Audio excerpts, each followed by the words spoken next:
Hello दोस्तों, मेरे channel में आप लोग को स्वागत करता हूँ। मैं आज आप लोगों को दिखाने वाला हूँ कि अनोखा चीज़ आप लोग शायद सुने होंगे, कभी देखे नहीं होंगे। मैं आपको लेके चलते हैं उस मंदिर की तरफ जिसका नाम है कोणार्क मंदिर। ये मंदिर उड़ीसा में है और आप लोग को बहुत अच्छा लगेगा। ये उड़ीसा प्रसिद्ध है कोणार्क मंदिर। इतिहास में भी इनका मंदिर का नाम है। चलते हैं, आप लोग को ले चलते हैं मंदिर की तरफ। आप लोग को दिखाने वाला हूँ। उड़ीसा राज्य में ऐसा एक भव्य सूर्य मंदिर बनवाए थे जो आज भारत में 7 आश्चर्यों में एक है, जो अपने अंदर असीमित विज्ञान समेट हुआ है। श्री भारतवर्ष, जिसे दुनिया कभी विश्व गुरु रूप में जानते थे, इसी भारतवर्ष में एक महत्वपूर्ण राज्य है ओडिशा। प्राचीन काल में ये राज्य को कलिंग के नाम पे जाना जाता है। कलिंग के कंगो साम्राज्य के राजा लांगुड़ा नरसिंह देव राजा के पिताजी पुरी का श्री जगन्नाथ मंदिर बनवाए थे। मात्र 18 साल की उम्र में अद्भुत स्थापित कला की वजह से कोणार्क सूर्य मंदिर का साल 1984 में शामिल किया गया। इसके प्रवेश द्वार पर शेरों द्वार हाथियों के विनाश का दृश्य किया गया है। इसमें शेर अहंकार और हाथी धन का प्रतीक है। मंदिर के पहिए धूप घड़ी का काम करते हैं। इनके छाया में समय का अनुमान लगाया सकता है। दोस्तों, मंदिर से प्रवेश करने से पहले आप सभी को टिकट काउंटर से टिकट लेना होगा और टिकट लेने से आपको debit card, credit card use भी कर सकते हैं। ओडिशा के पुरी जिला से लगभग 10 माइल चंद्रभागा नदी के तट पर कोणार्क मंदिर या सूर्य मंदिर स्थापित है।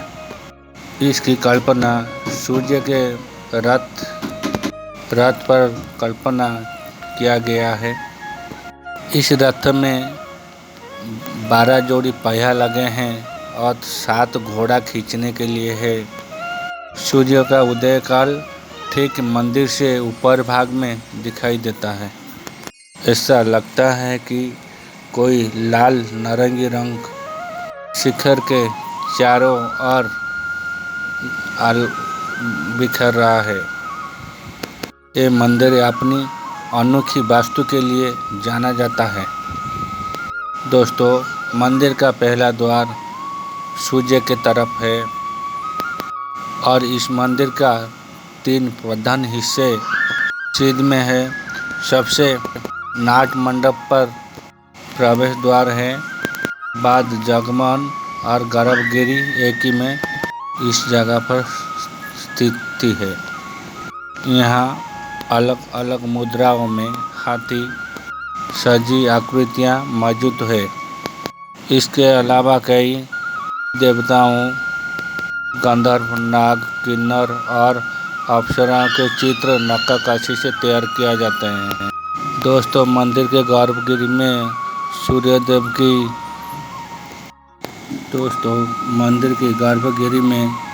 पुरुषाकृति मूर्तियाँ विराजमान हैं, जिसका शिखर अनाकत और 3 तलों में विभक्त है। इस मंदिर के चारों ओर तो नक्काशी की गई है। मुद्राएं कामुक है और काम वासना को दर्शाती है। दोस्तों, कोणार्क सूर्य मंदिर का निर्माण वंश के नरेश ये मंदिर 13वीं शताब्दी में लांगुड़ा नरसिंह देव ने बनाया थे। ये मंदिर भारत के उत्कृष्ट स्मारक स्थलों में एक ही है। यहाँ की स्थापित अनुपात दोष से रहित एवं आयाम आश्चर्यचकित करने वाले हैं। यहाँ की स्थापित कला मानवीय निष्ठा के शोभापूर्ण संगम में मंदिर की प्रत्येक इंच अत्याधुनिक सुंदर है और शोभापूर्ण शिल्पकृति में परिपूर्ण है। इसके विषय भी मोहक है। सहस्रों शिल्प आकृतियों, भगवानों, देवताओं, गंधर्वों और मानवों और प्रेमी युगलों, तरबर की छवियों, त्रिकार एवं युद्ध के चित्कार भरी हुए हैं। इस मंदिर का निर्माण भारतीय की कलिंग लेना हुआ है। युद्ध के चित्र में भरी हुआ है चारों तरफ। यह मंदिर अपने कामुक मुद्राओं के लिए भी जाना जाता है। इस प्रकार की आकृतियाँ मुख्यतः द्वार मंडप पे द्वितीय स्तर पर मिलती है। इस आकृतियों को विषय अस्पष्ट किंतु अत्यंत कोमलता दिखाया गया है। जीवन में यही दृष्टिकोण कोणार्क अन्य सभी शिल्प निर्माण में भी दिखाई देता है। हजार मानव पशु इस जीवन रूप में कार्यरत हुए दिखाई देते हैं। ये स्थान में पवित्र तीर्थ होने के कोणार्क में अन्य सभी शिल्प निर्माण में दिखाई देता है। हजार मानव पशुओं और दिव्य लोग इस जीवन रूपी मेले में कार्यरत हुए दिखाई देते हैं। स्थानीय पवित्र तीर्थ होने का उल्लेख कई पुराणों और साहित्य में मिलता है। एक प्रचलित कथा के अनुसार कृष्ण और जाम्बवती पुत्र श्याम अत्यंत सुंदर थे। श्याम अत्यंत सुंदर है। स्त्रियों के साथ आपत्तिजनक अवस्था में देख के श्री कृष्ण कुष्ठरोगी होने का श्राप दे दिया। श्याम श्री कृष्ण ने क्षमा मांगी तो लेकिन श्री कृष्ण ने बताया तुमको पुत्रों जाके कोणार्क मंदिर सूर्य मंदिर में आराधना करना पड़ेगा। सूर्य जी का आराधना में प्रसन्न होकर सूर्यदेव ने चंद्रभागा समुद्र के पर नहाने के लिए बोले। स्नान करने के दौरान उनको कमल पत्र पर सूर्य की स्नान करने पर कमल पत्ते पर सूर्य की मूर्ति दिखाई दिया शाम को। फिर उन्होंने ब्राह्मणों से प्राण प्रतिष्ठा करवाई। उन्हें अपने पिता श्री कृष्ण के श्राप से मुक्ति मिल गई। पुराणों में इस सूर्यमूर्ति का उल्लेख कोणार्क अथवा कोण आदित्य के नाम पे किया गया है। ऐसी मान्यता है कि इस तरह उन्हें अपने श्राप पिता दिया हुए श्राप से मुक्ति हो गए हैं। पुराण में ये सूर्यमूर्ति का उल्लेख कोणार्क अथवा कोण आदित्य के नाम पे किया गया है। ऐसी मान्यता है कि रथ सप्तमी के दिन चंद्रभागा नदी में श्याम को मूर्ति मिली थी। हर साल शुक्ल पक्ष सप्तमी को लोग यहाँ सूर्यदेव का पूजन करने आते हैं। दोस्तों, महान कवि बर्नार्ड का रविंद्रनाथ टैगोर ने मंदिर के बारे में लिखा है कि कोणार्क पत्थरों की भाषा मनुष्य की भाषा श्रेष्ठ है। दोस्तों, एक कथा के अनुसार गंगवंशी के राजा लांगुड़ा नरसिंह देव राशि घोषणा किया गया था। ये मंदिर बनाने के लिए 1200 वास्तु कारीगर पहले ज़माने का लोग ये जो पहे दिखाई देता है उसको छाया हिसाब से समय भी लोगों को पता चलता था। और ये मंदिर बनाने के लिए 1200 कारीगर चुने गए थे और वास्तु हिसाब से मंदिर स्टार्टिंग हुआ, लेकिन 12 साल बीत गए, लेकिन 1200 बढ़ई जो 1200 कारीगर थे मंदिर का पूर्ण नहीं कर पाए। एक दिन लांगुड़ा नरसिंह देव राजा ने आए यहाँ घूमने, तो देखे तो मंदिर का काम ख़त्म नहीं हुआ। 12 साल हो गया। एक मंदिर बनाने में इतना टाइम लगता है। अगर मैं आदेश देता हूँ आप लोगों को, अगर और 7 दिन के अंदर आप लोग ये मंदिर पूर्ण नहीं कर पाए तो आप लोगों का सर काट दिया जाएगा। तो ये बात सुन के 1200 कारीगर जो थे बड़ी चिंता में आ गए थे। क्या करें, अगर 7 दिन के अंदर राजा का आदेश अगर नहीं मानेंगे तो फिर मरेंगे।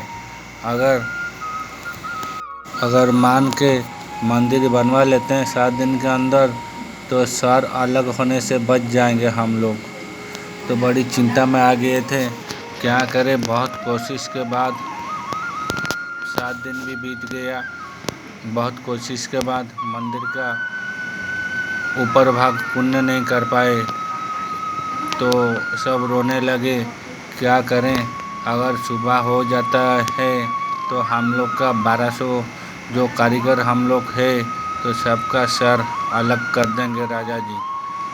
ऐसे बहुत प्रार्थना किए, लेकिन तब तक मंदिर पूरा नहीं कर पाए। बहुत आश्चर्य की बात है दोस्तों। ऐसे बहुत चीज़ें हैं जो मंदिर को ज़्यादा खास और रहस्यमय बनाता है। ये सभी में सबसे ज़्यादा मशहूर वो विशालकाय चुंबक जिसका वजन है 52 टन, मंदिर के शीर्ष पर हमेशा लटकता था।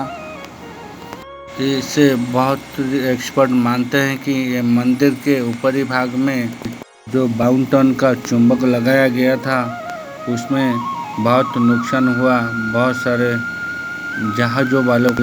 लेकिन बहुत सी एक्सपर्ट मानते हैं कि मंदिर के अंदर लोडस्टोन एक 52 टन वजन का पत्थर लगाया गया था जो कि एक प्राकृतिक चुंबक के रूप में जाना ही जाता था।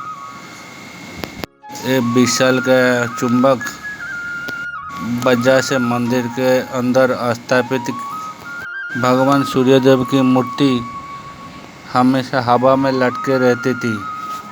और इस तरह हवा में लटक के रहना कुछ अजूबे से कम नहीं था। आजकल ये चुंबक दिखने के लिए नहीं मिलता है। और ये जो चुंबक मंदिर को हमेशा बैलेंस में रखता था, जिसके वजह से कभी मंदिर टूटने नहीं देता था। जब से ये चुंबक गायब हो गया तब से मंदिर थोड़ा थोड़ा करके गिरने लगा और टूटने लगा। और सबसे बड़ा बात है 2 पत्थर को ये लोहा का प्लेट पकड़ के रखता था चुंबक में माध्यम से। वो लोडस्टोन चुंबक जो था मंदिर के ऊपर लटक रहा था, तो कभी समुद्र में जहाज जाने वाले जहाज को कभी परेशान आया, वो चुंबक अपने तरफ खींच लेता था जहाज को। इसीलिए अंग्रेज सब मिलकर इस चुंबक को कहीं से गायब कर दिया। यहाँ पे जो जहाज मंदिर के बाजू में निकलते थे, ये चुंबक खींच के दिशा बदल देते थे। उन लोग को बहुत परेशान आता था। तो यहाँ पे जो सूर्यदेव मूर्ति था और मैग्नेट के साथ वो मूर्ति को भी चुरा के ले गए थे।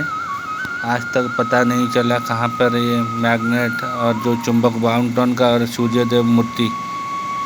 तो मंदिर से मैग्नेट उठा के ले गया, मंदिर गिरने लगा, टूटने लगा धीरे धीरे।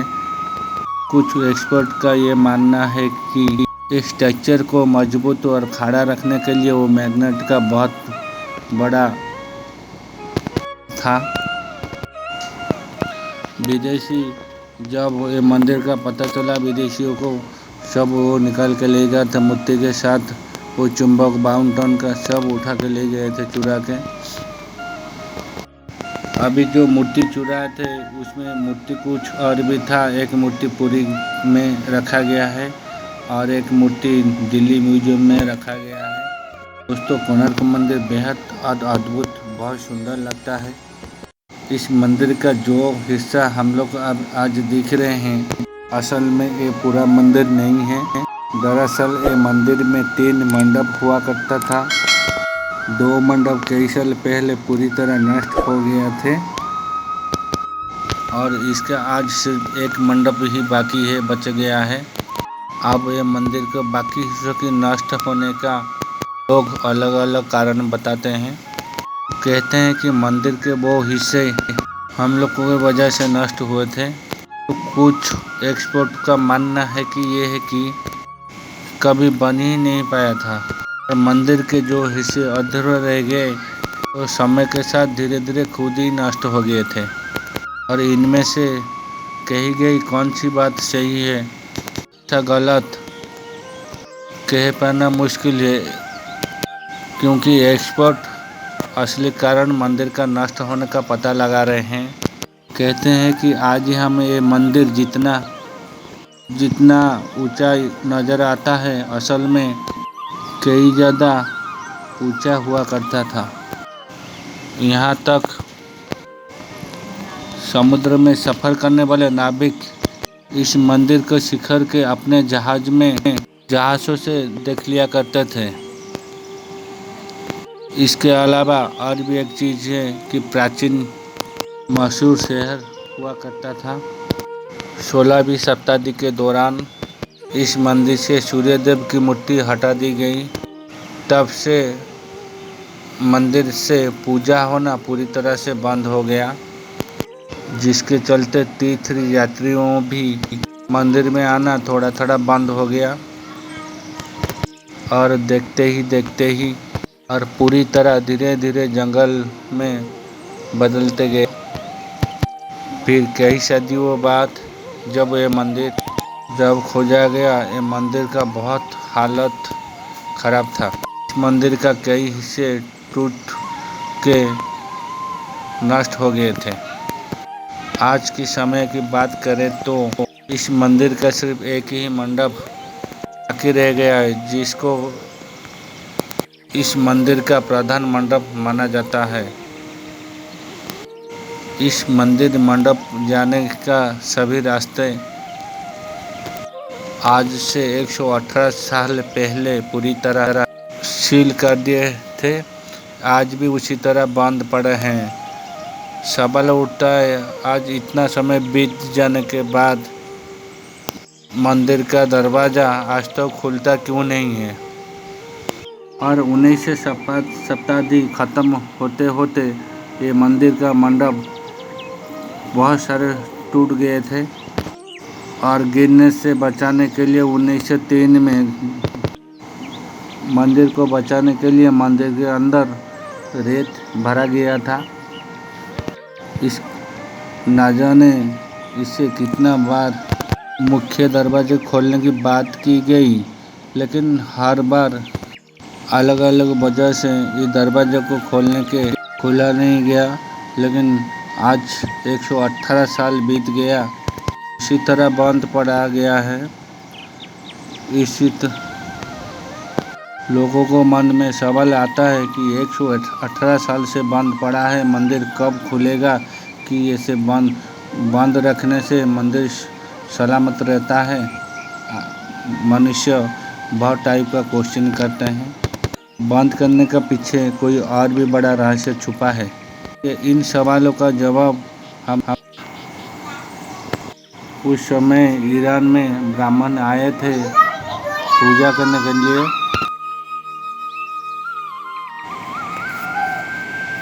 बैठा हुआ था जिसका नाम था धर्मपद और लोग उसे प्यार से धर्मा बुलाते थे। धर्मा सूर्य मंदिर के प्रतिरूप पर कलश बिठाकर प्रसन्न होता है और पिता को दिखाने के लिए माँ के पास जिद करता है। माँ अपने बागीचे के कुछ फल एक पोटली में बांध कर देती है और कहती हैं अपने कुत्ते बोड़िया को साथ लेकर कोणार्क जाओ। धर्मपद कोणार्क पहुंचता है। बोड़िया अपने मालिक को पहचान जाता है और उनसे जाकर लिपट जाता है। धर्मा अपने पिता को प्रणाम करता है और अपना परिचय देता है। सभी कारीगरों को चिंता में देखकर धर्मा इसका कारण पूछता है। कारण जानकर धर्मा अपने पिता से कहता है, आप आज्ञा देंगे तो मैं मंदिर के गुंबद पर कलश बिठा सकता हूँ। शिवेई सांतराय धर्मपद को अनुमति दे देते हैं। धर्मा गुंबद पर चढ़ जाता है और कुछ समय के प्रयत्न के पश्चात वो कलश स्थापित करने में सफल हो जाता है।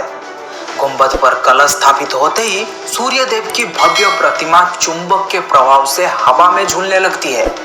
ये देखकर सभी कारीगर बहुत खुश होते हैं, पर कुछ कारीगर इस बात का खुलकर विरोध किया और कहा कि कल जब राजा को यह पता चलेगा कि जो काम 1200 कारीगर मिलकर नहीं कर पाए वो काम एक 12 साल के लड़के ने कर दिखाया, तो राजा हम सभी को मृत्युदंड देंगे।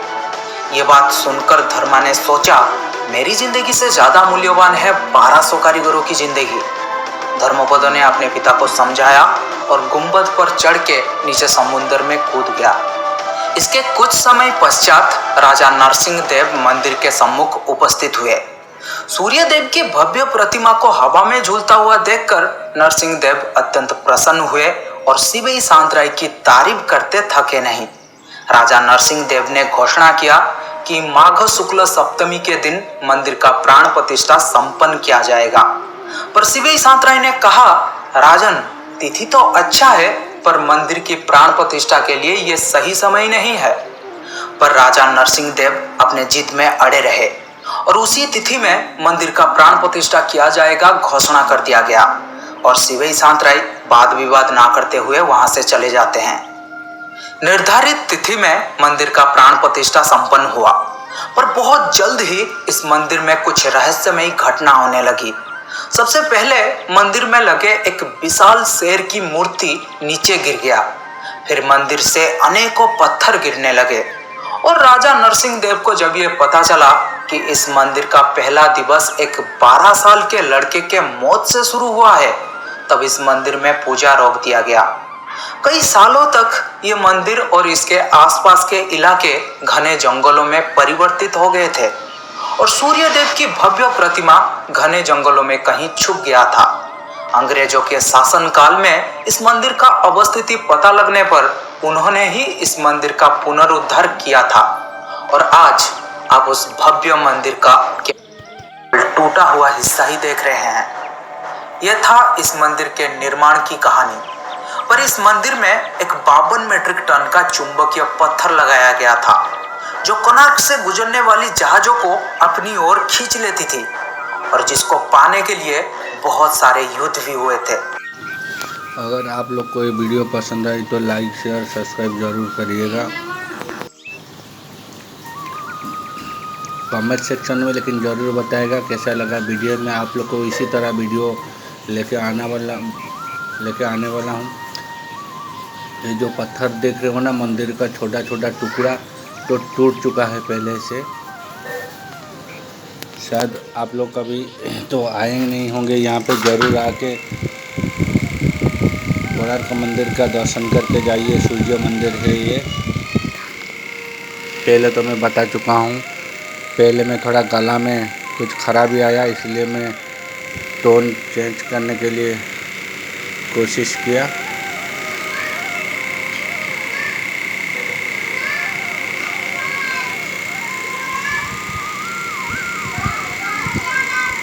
बहुत सारे लोग देश विदेश से आते हैं।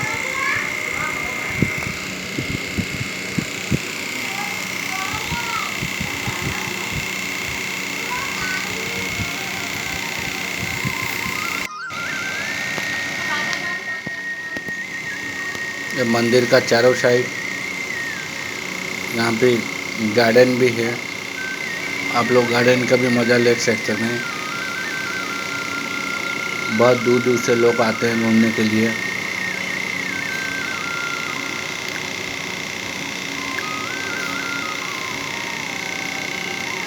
वीडियो लास्ट तक ज़रूर देखिएगा। और ज़रूर कमेंट में भी लिखिए कैसा लग रहा है वीडियो। आप लोग अगर नहीं लिखेंगे मुझे कैसे पता चलेगा, लिखिएगा तो मुझे पता चलेगा हाँ आप लोगों को सब वीडियो अच्छा लग रहा है। मेरे को भी बनाने के लिए इंटरेस्ट लगेगा, मैं भी वीडियो बनाऊंगा आप लोगों के लिए।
Thank you.